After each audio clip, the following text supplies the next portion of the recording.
Yeah, I'll show you how to get it, but you have to be willing to do the work. The Syndicate, it's a motherfucking movement. You ain't gotta be perfect, long as you down to put the work in.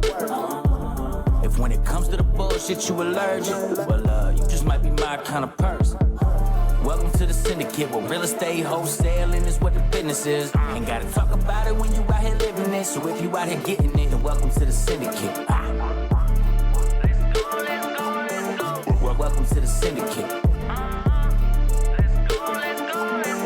Well, welcome to the Syndicate.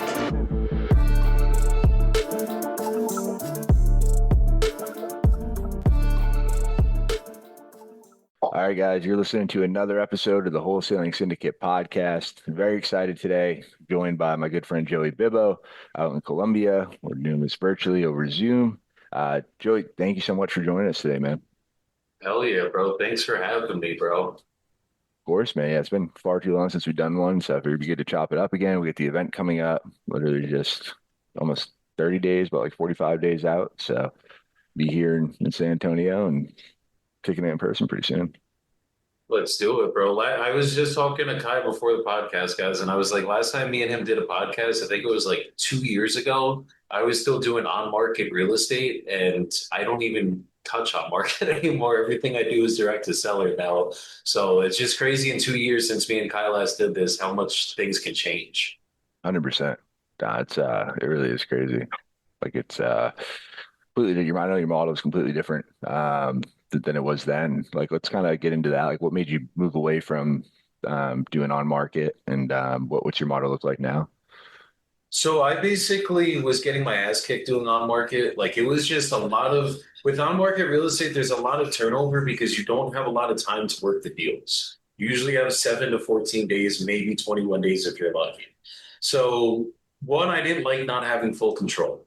Like, when I go through a realtor, I can't negotiate with the seller. So I want to get direct to the seller. I want to talk to the only decision maker, or the decision maker, not have someone talk to them for me and hope that the negotiation is going to go well. Right. So that was kind of what made us do the switch. And we finally started closing deals and getting more money. So we were able to actually pay for marketing. That was really what made the switch. But I mean, on market works. It's not like the strategy doesn't work. But now my entire business model is fully direct to seller. So we have a Newly is our lead provider, our main lead provider that we get all of our leads from. I'm doing most of the acquisitions right now. I'm actually restarting to hire new acquisitions. And then we have a bunch of JVs that also come in. That's kind of part of the model. And then we have transaction coordination and dispo and do everything fully in-house. So just it's the being fully direct to seller has just made things easier, because if I have like sellers lie about the condition and the price needs to get adjusted, I can have that conversation directly with the seller. I don't have that layer in between it like I used to. Yeah. No, it's huge. I mean, I feel like it's so hard when there's like too many chefs in the kitchen, or just like it's like the telephone game too, and you gotta like hope they like give the message to the seller when you're like, hey, and especially I feel like it's like I've always struggled with trying to like get them to explain like more advanced things or like creative options or anything else. Like it's yeah, I'm never. I'll say like, I don't mind working with agents, but it's always easier, being direct to seller for sure. Exactly. I'm like, we'll work with agents still. Like I work with agents that sell our deals now all the time. So like we'll work with them on the dispo very heavily. I haven't had any agents give us pocket listings recently, but it's mainly just the JVs, direct to seller, and then the back end with them now. Mm-hmm. But they still can bring good deals, and I have friends that do on market real estate and they fucking kill it. So it just, for me, I just didn't like that model anymore. I had to move away from it and just go direct to seller because I did that control. Nah, it makes a lot of sense. So how's business going for you since you made the switch to the new model? Is any other things that are any big shifts or anything, big difference that come from that? So the one thing I will say, shout out to Investor Plug, because before we got on the platform, we were getting our ass kicked the end of last year. We got on Investor Plug, I think it was November or December. It's probably like October, November, and then we fully transitioned by like December.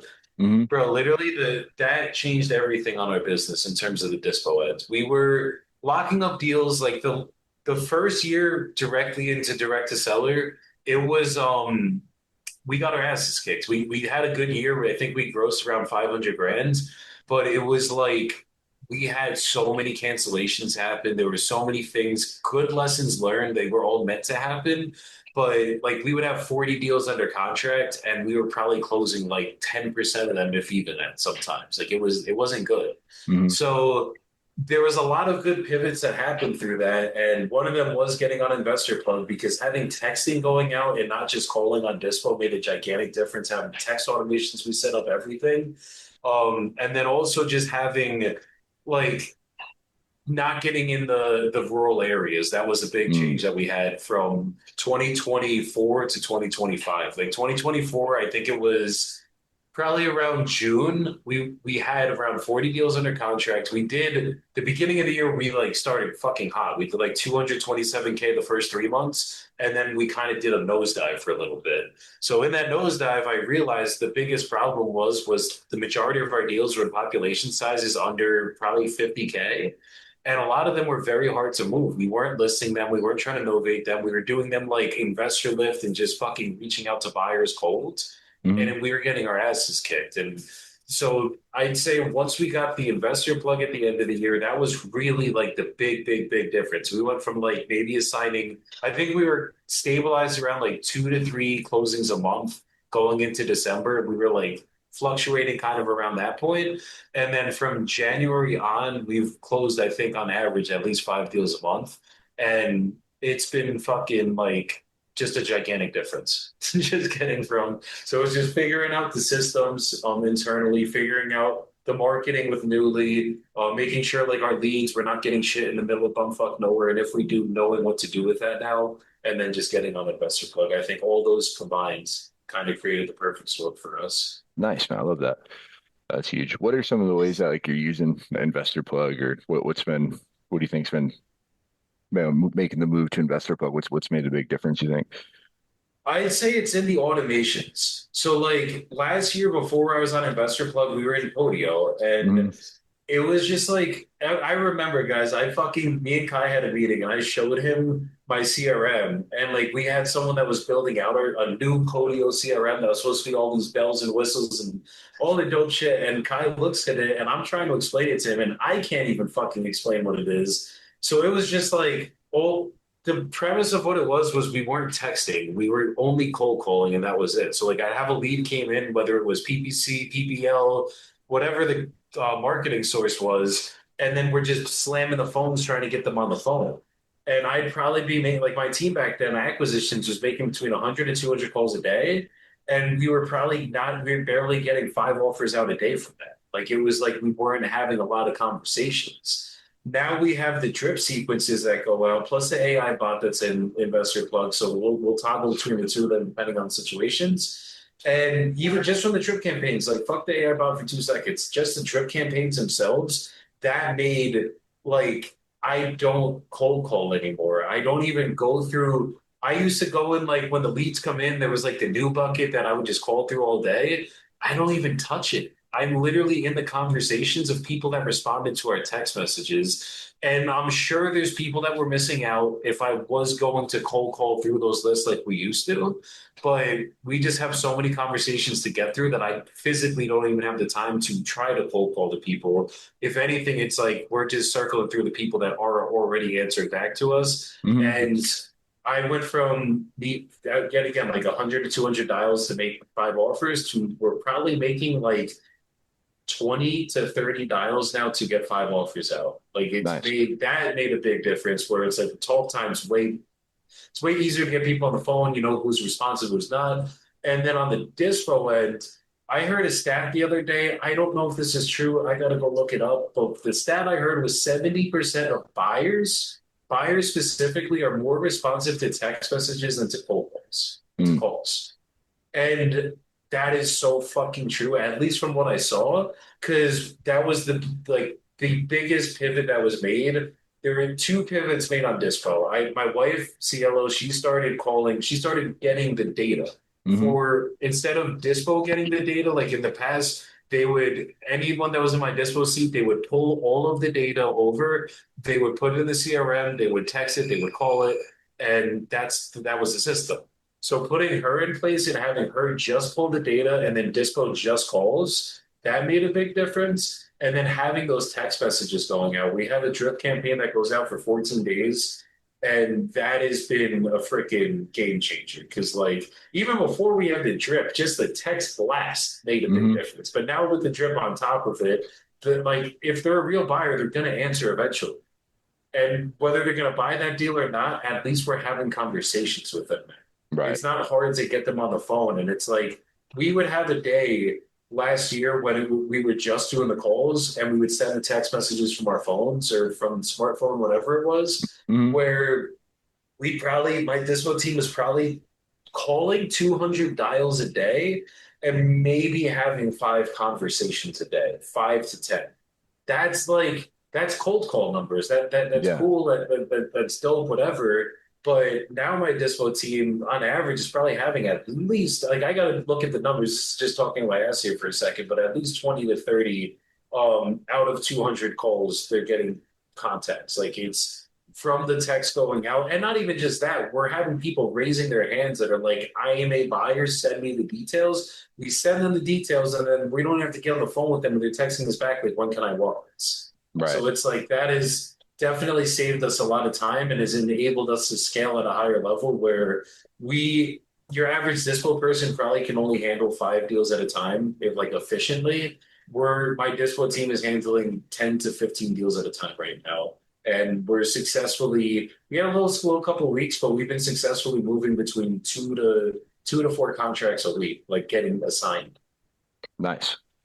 That's fucking killer. So what kind of like messages, or what's your messaging like on the dispo side? Like what are you like sending to the buyers, and like what's your process look like for vetting them? Or Usually it's just like, hey, I saw you bought property in 123 Pineapple Street. Are you, or I won't even say the property name, I saw you bought a property in Dallas, Texas. Are you still buying there right now? I'll be like, yes, I'm still buying. Okay, perfect. Let's get on the call. Like, we'll try to get them on a call, obviously. Let's get your details, what you buy, how you buy, where you buy. And then we'll get you the details of the deal and then hopefully get you in there and get the deal sold to you. So it's basically on the text messaging side. It's just that cold text of like, hey, we got a deal here. Hey, we got some people showing interest in it. Like it has some scarcity in it where it'll show like there's people that are looking at it already. It gives them a little bit of FOMO. We'll take it away from them on like as it gets closer to the end of the deal. We'll be like, look, we're getting close to making a final decision on this one. We have a couple people making offers. If you want to get your offer in, let's get it, kind of thing. And then it'll take the deal away from them. nice. That makes sense. I like that. Is there, so I know you said before, you made the switch, at the end of last year. You said like it was maybe like you're at like around 10% or so for deals that were getting to the finish line. What do you think that number looks like now? And, I know you mentioned, you're kind of avoiding like some of the rural ones, or you have a different strategy. What do the numbers look like now? And like, what are you doing differently to? So right now we're actually locking up less and closing more. So like I got a lot more conservative with the underwriting. So I'd say we're somewhere healthily around 50% close ratio from like what we contract to what actually makes it to the closing team.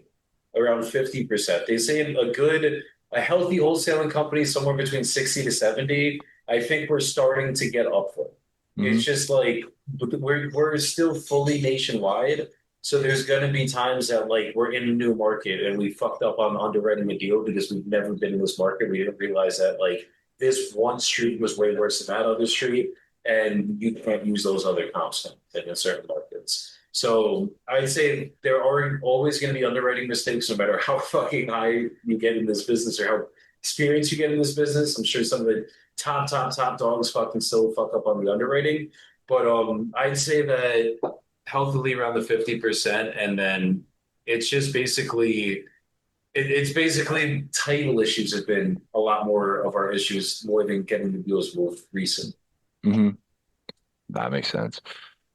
So being virtual, I mean, I know you said before, there's like a number, you said like anything under 50,000. Do you try to avoid that now? Are there like certain metrics you look at? Like how do you deal with the deals that are more rural, where there might not be as many buyers? Or I'm gonna need time. So usually I'll try to do like a novation deal, like I'll do like a 90-day close. I'm Hmm. gonna need the MLS. Like honestly, the one thing I will say is we haven't gotten a lot of them recently. I'd say most of our deals are actually coming in pretty good areas, like most of the leads. But when they do come in, it's just, like I had one the other day, I just straight up walked away from. It was the guy was open to do an owner finance. I'm pretty sure he was open to do 0% interest, but I couldn't see myself making money on the deal, even if I bought it myself. It was just way too rural. There were no sales going on. There were no rental comps. So I was like, I'm gonna sit on this thing and waste time. I'm just moving on to the next lead. That one I completely deaded. But if it was a better situation and the house wasn't as bad, maybe it was like a decent condition, then I'll novate it. I'll just freaking throw it on the MLS. Even if it's not a novation, even if it's a cash deal, you can throw it on the MLS. And that's how you usually handle those ones. Like Yeah. but just make sure if you guys are doing this on a nationwide model, you have your paperwork correct. You talk to the attorneys that know what's going on in those states, and you make sure that you guys are fucking like compliant with the MLS. If you're using a realtor, it's usually going to be easier than if you're using a flat fee service. Because using a flat fee service, you have a lot more risk associated with it. So just be conscious of where you guys are, what the laws are, contact the attorney, and just know that is a strategy that if practiced correctly, you could definitely make money off those deals that no one's making money with. Nice. Yeah, that's super helpful. Are there like any like common mistakes you see people make, or like when doing novations, or just when putting stuff on the MLS? Yeah, signing seller's disclosures, like doing things you're not supposed to be doing, signing in the seller's name, not in your name, stuff like that. I mean, I'm sure people will do it all the freaking time. And Hmm. then it's just like pair up with someone that's done an ovation for your first novation. Right. And unless you have like you're in a community like mine where you have people in your corner that actually fucking do novations, then that's a completely different story. Just like you can lean on them for advice. You don't have to JV with them. But if you don't have that scenario, JV with someone on your first novation, I'll let them walk you through it because people usually fuck up the most on the paper. They usually fuck up the most on like setting expectations with the sellers, being upfront about everything.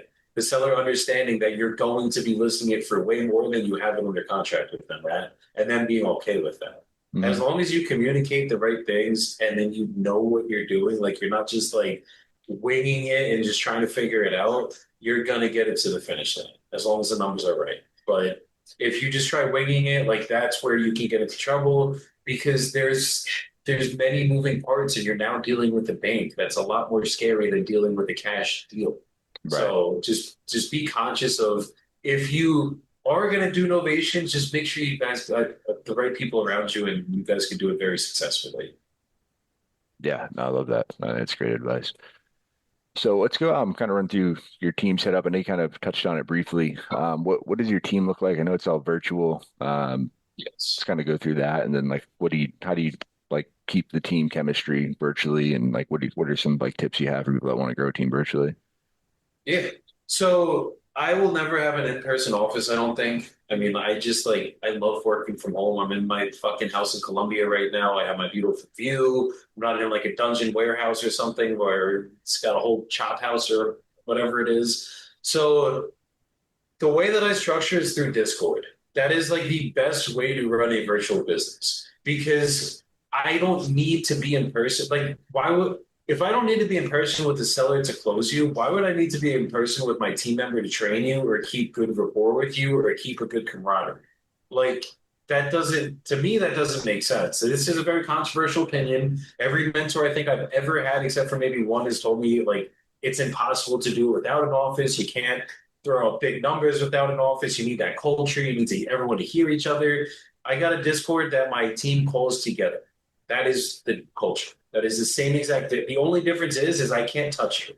I can Hmm. hear you or smell you. Thank God.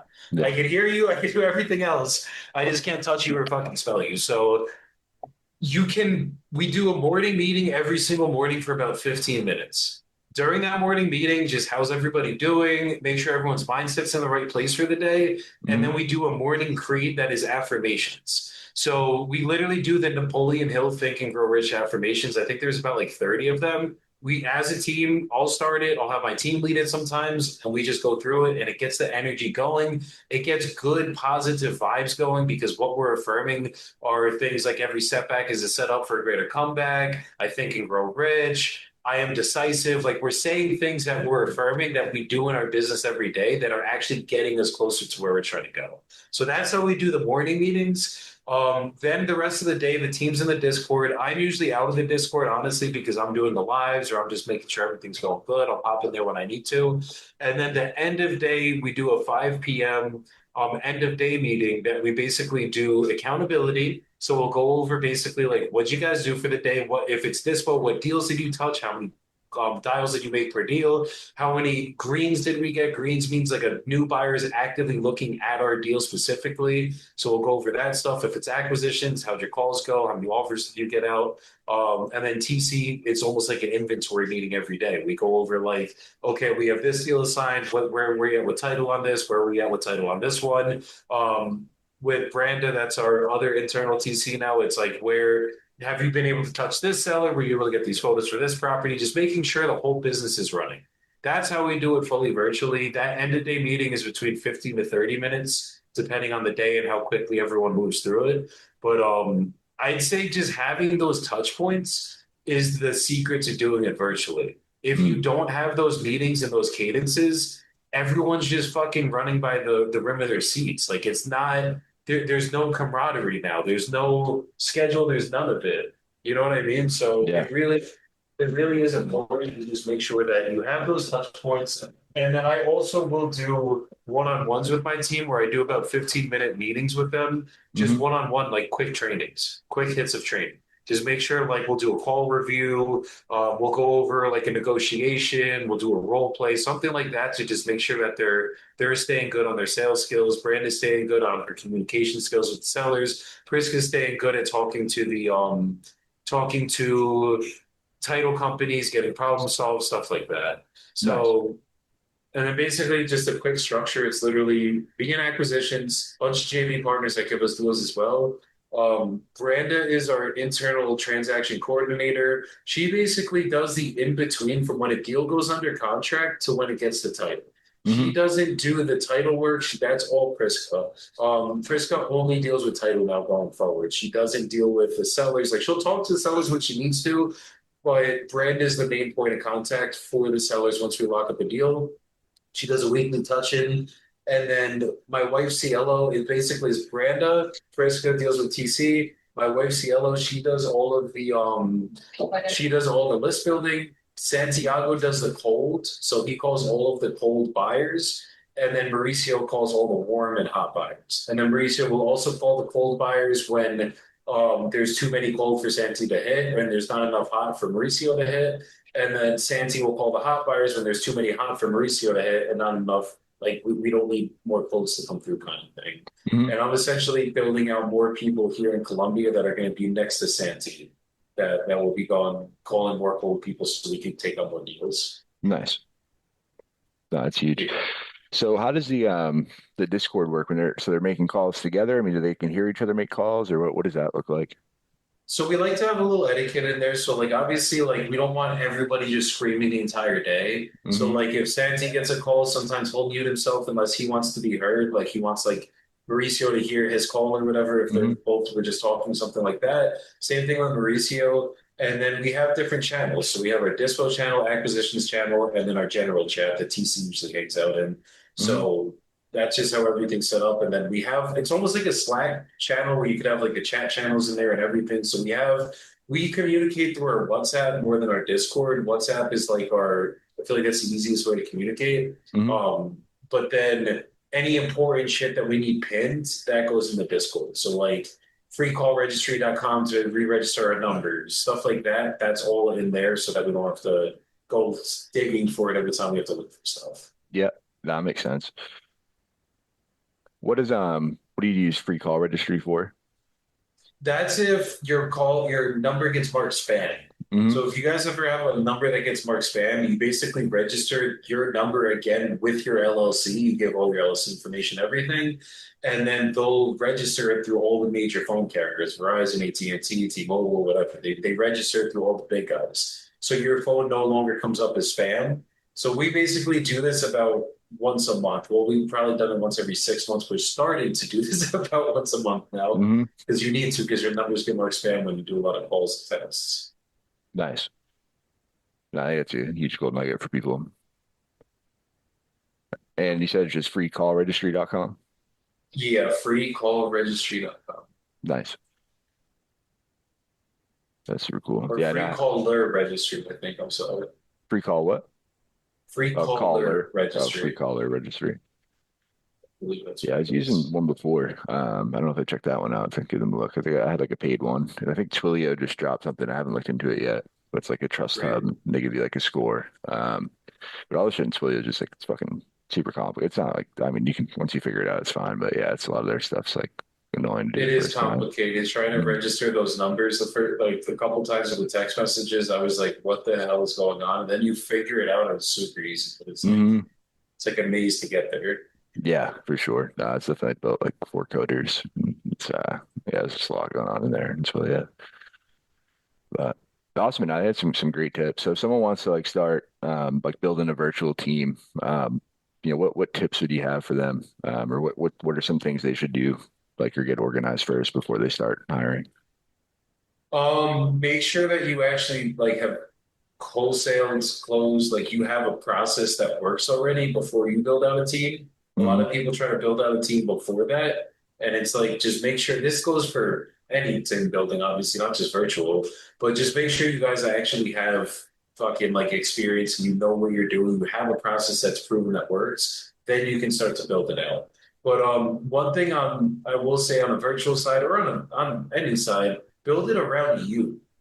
That was probably the biggest difference maker that I realized this year was if you guys haven't noticed, like it's just me on acquisitions right now. I don't have any acquisition managers where in the past I'd have like 3 to 5.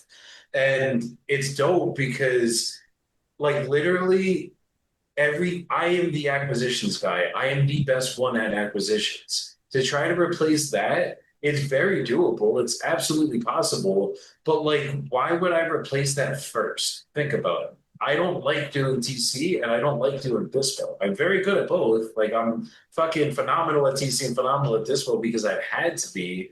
But like I am way better at talking to sellers than I am with any part of the business. It's just a fact. Like that is where I thrive.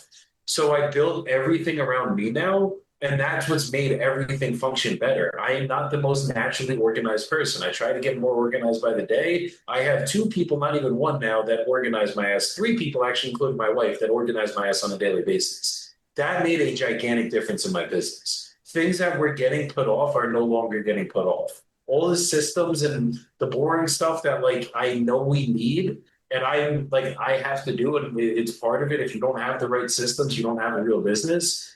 That I now have help with on a daily basis. So everything's getting built out quicker. We have like real good systems. Like it looks like your fucking corporation now. It doesn't look like a rookie wholesaling company like we just started. Shit.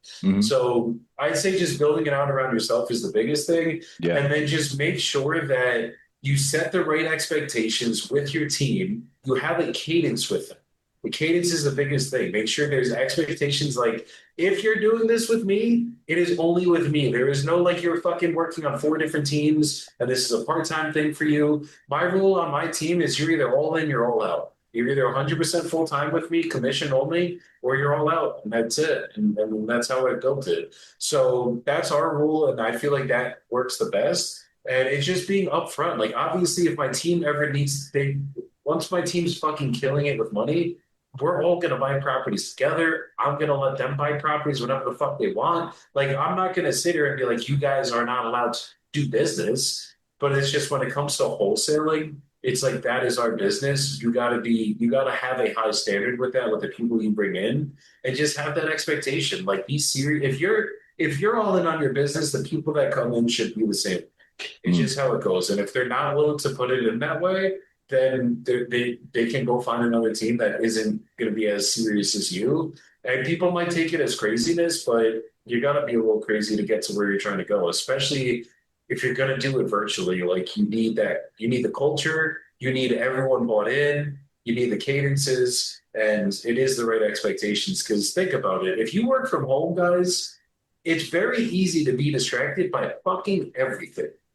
Like, if you have a family at home, you're gonna have if you have kids, you're gonna have your kids screaming for you all day when they're home. If you're young and you're living home with your parents, you're gonna have your parents trying to get you to do fucking chores in the middle of the day. Like, if you're whatever, you're gonna have distractions. It's very easy to go lay down in your fucking bed and go take a nap if you're tired. But if you're in an office, you can't do that. So it's just setting those expectations with your team, teaching them how to time block the right way, and just having an office space. Because like you do need that. Like this is my office. I have my computer right here. I have my whole setup. And like when I'm here, I'm working. When I'm out of here, I'm not working. And that is having that boundary. That's what makes the biggest difference. So I'd say just be very upfront about those expectations, because if you're not, it is so easy. I've seen it 1,000 times with people on my team to not get the work done, make excuses, and not drive the needle to where we're trying to go. Yeah, 100%, man. So what are there any other like expectations or like metrics like call time or dials, or what do you look at for your acquisitions, people first, and you're at Dispo, or just any I guess any like what are some KPIs that you track? And 5 to 10 offers a day will keep the brokenness away on acquisitions. So I track everything based off of that. Like my goal for anyone that comes through my acquisitions team is to lock up a contract a day. And with the right lead generation, it is 1,000% doable. Like it's that's not a hard feat to get to, but it's having the right people. So you track if you can get 5 real offers out a day, you're going to stack up the offers and then you follow up with these offers every single day. That is what's going to drive you to be able to get at least a contract a day. Usually 5 to 10 offers will get you a contract. Offers, not leads, guys, offers.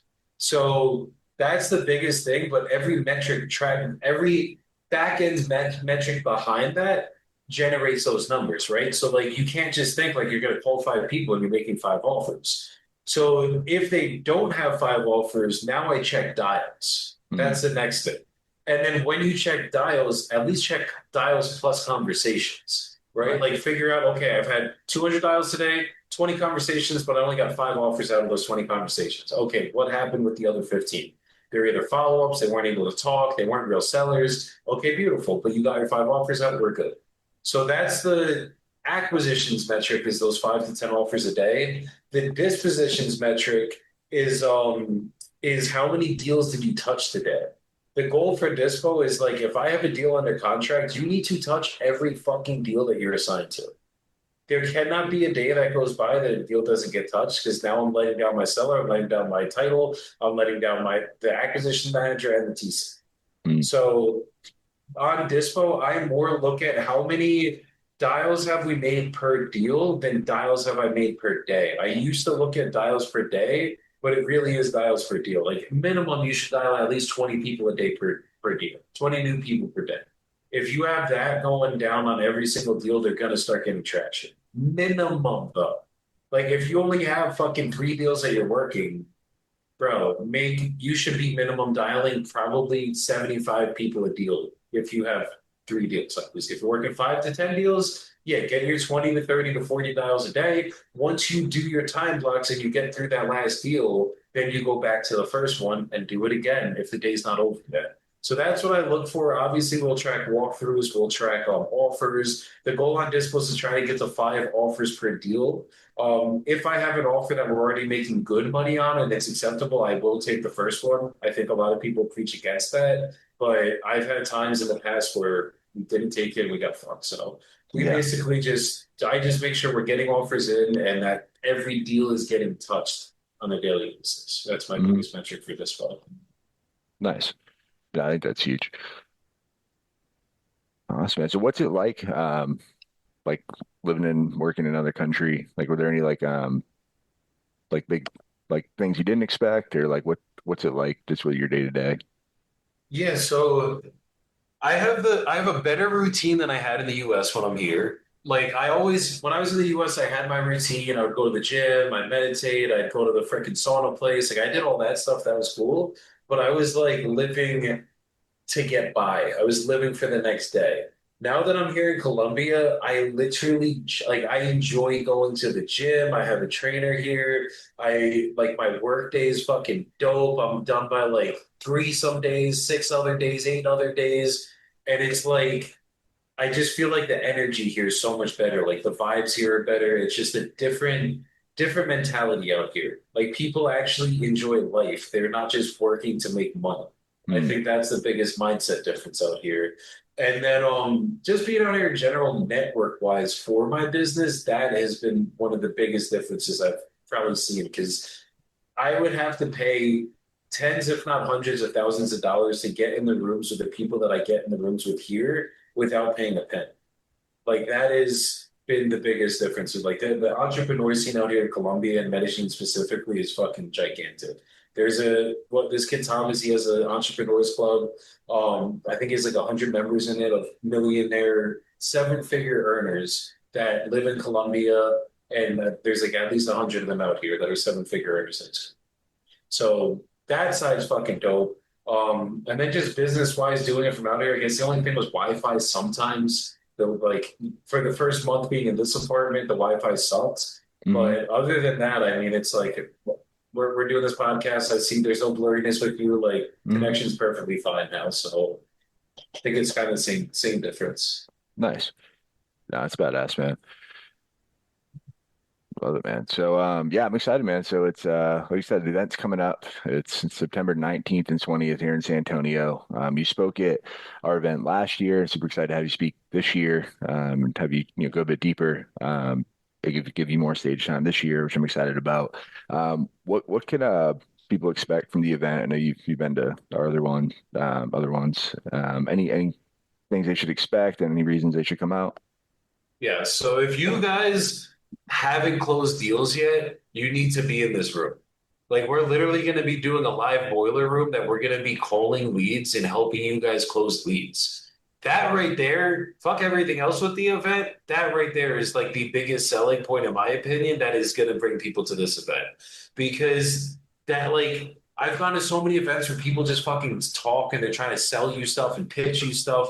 We're not doing any of that here. We're literally just trying to give you guys value, make sure you guys can close some freaking deals, and like teach you the right way of doing the business. So I'd say if you guys have not closed the deal yet, get in this room. We can, not guaranteed, but I mean, you guys should be able to get a freaking contract if you guys are in this room and you're actually taking the right action. And if not, you're going to learn the right ways to get the contracts. If it doesn't happen that day, it will happen very soon.